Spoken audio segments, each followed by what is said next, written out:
নমস্কার বন্ধুরা, আবার আমি চলে এসেছি রান্নাঘরে নতুন একটা রান্না নিয়ে। বাটা মাছের কষা। বাটা মাছের কষা রান্না করতে কি কি উপকরণ লাগছে দেখে নিন।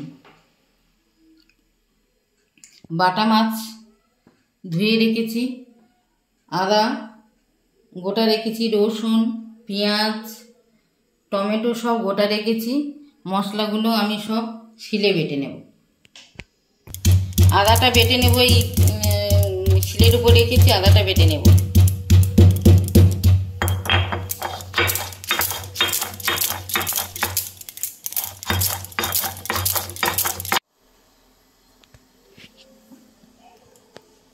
বাটা মাছটা নুন হলুদ দিয়ে মিশিয়ে নিয়েছি, এবার আমি তেলে ভাজছি।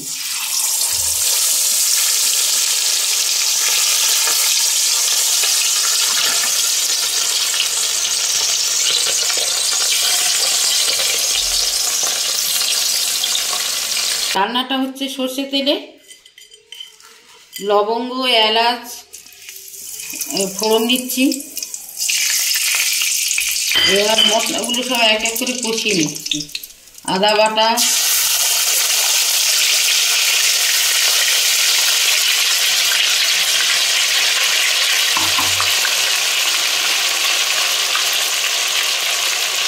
টমেটো বাটা সব এক এক করে সব কষিয়ে নিচ্ছি।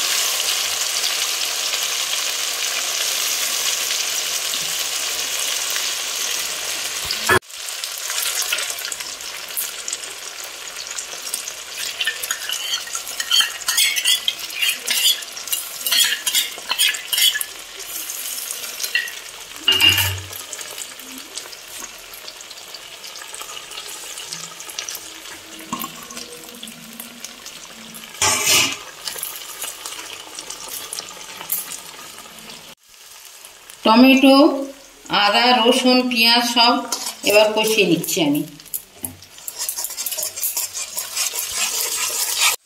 মশলাগুলো কষানো হয়ে গেছে, এবার মাছগুলো আমি দিয়ে দিচ্ছি। ভাজা বাটা মাছ এবং মশলার উপর দিয়ে দিচ্ছি। একটু জল দেবো ফোটার জন্য।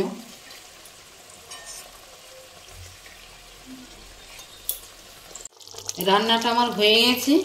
নামানোর আগে কাজুটা বেটে রেখেছিলাম, সেটা দিয়ে দিচ্ছি।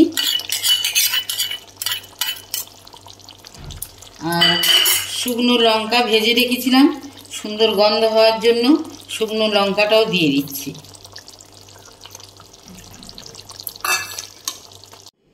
বাটা মাছের কষা আমার হয়ে গেছে। আপনারা একবার বাড়িতে রান্না করে খেয়ে দেখুন, কেমন লাগবে আমাকে জানাবেন।